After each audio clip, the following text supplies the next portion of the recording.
Hi guys, Discover with DS channel එකට ඔයගොල්ලෝ සාදරයෙන් පිළිගන්නවා. අද අපි කතා කරන්න යන්නේ ඩයිනෝසෝර්ලගේ ලෝකයේ හැම අතරම ප්‍රසිද්ධ වෙච්ච T-Rex ගැන කතා කරන්න. අපි පළවෙනියටම බලමු මේ T-Rex ට කොහොමද නම හම්බුනේ කියලා. මේ T-Rex ට නම හම්බෙලා තියෙන්නේ 1905 දී.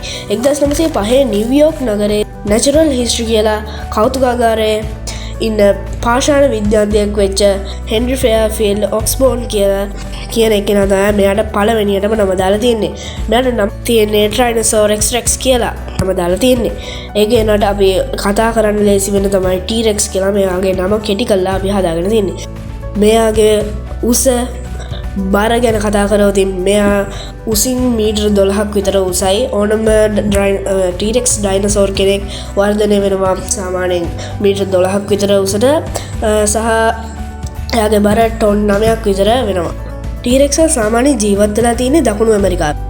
T-Rex සාමාන්‍ය බයිටින් ෆෝස් එකට ඕනම සතෙක්ගේ ඇටකට කුඩු වෙන්න තරම් එයාගේ බයිටින් ෆෝස් එක ශක්තිමත්. අපේ දැන් කාලේ බයිටින් ෆෝස් එක වැඩිම සතා විදියට හඳුනාගෙන තින්නේ කිඹුලා.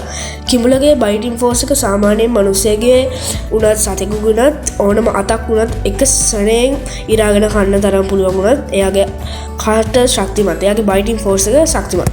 T-Rex සාමාන්‍ය ජීවත් වෙලා තියෙන්නේ මීට අවුරුදු මිලියන 80ත් 66ත් අතර කාලයක තමයි ජීවත් වෙලා තියෙන්නේ. T-Rex ලගේ දාත් ළඟින් තමයි පිරලා තියෙන්නේ. මේක නිසා ඒ කට්ටිය කන මස්සල කෑලි දත් අස්සේ ගිහිල්ලා හිර වෙලා මෙයාට ඒක හොදගන්න කියන්නේ කට සෝදගන්නදී මේක මනුස්සයෙක්ට වගේ මෙයාට බැරි නිසා මේක ගොඩ කාලයක් මේ විදිහට එකම තැන තිබිලා මෙයාගේ ලිලක් හැදිලා තියෙනවා. මේක හින්දා T-Rexලා දින කීපයකින් හරි සති කීපයකින් හරි මිය ගිහිල්ලා තියෙනවා. ගොඩක් T-Rexලා මිය යන්න හේතුව මේක තමයි. මොකද ඒ කට්ටිය සාමාන්‍යයෙන් ඕනම සතෙකුට ගොදුරු වෙන්නේ නැහැ. මොකද ඒ කට්ටිය තමයි ඒ දවස්වල කැලේ ඉඳපු ලොකුම සත්තු. ඒ කට්ටියට තමයි මේ සාමාන්‍යයෙන් අනිත් ඔක්කොම සත්තු බය වෙලා වගේ ජීවත් වෙලා තියෙන්නේ. ඒක නිසා මේ කට්ටිය කිසිම සතෙකුගේ ගොදුරකට ලක් වෙලා නැහැ. මේ T-Rexලා දඩයන් කරපු ක්‍රම දෙකක් තියෙනවා. එකක් තමයි මම ගොදුර පස්සේ දුවගෙන ගිහිල්ලා ඔහුව පෙරලගෙන මරාගෙන කාලා තමන් ඒක අනුභව කරන එක.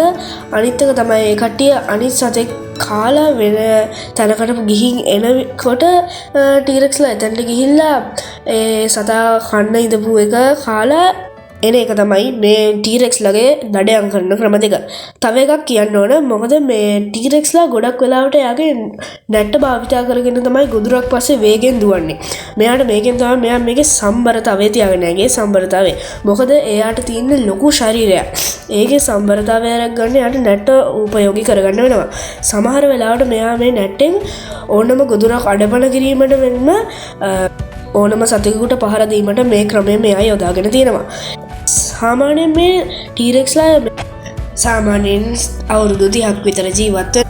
මේ කට්ටියන්ගේ දත් ළඟින් පිහිටලා තියෙන නිසා ඒ කට්ටියන්ගේ දත් අස්සේ හිර වෙලා ඒ කට්ටියට හැදෙන ලෙඩ රෝග වලින් සතියක් හෝ දවස් කීපයකින් ඒ කට්ටිය මිය යන නිසා ඒ කට්ටියට වැඩි කාල ජීවත් වෙන්න බෑ. මම මෙතනින් මේ වීඩියෝ එක අවසන් කරනවා. ඔයගොල්ලෝ තියෙන ඕනම ප්‍රශ්නයක් පහල කමෙන්ට් එකෙන් දාන්නවට පුළුවන්. මේ වීඩියෝ එක ලයික් කරලා යාළුවන්ට බලන්න ෂෙයා කරන්න.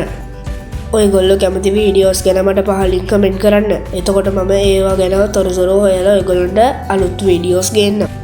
අදට මම මේ වීඩියෝ එක මෙතනින් අවසන් කරනවා. ඔයගොල්ලෝ පරිස්සමෙන් ඉන්න.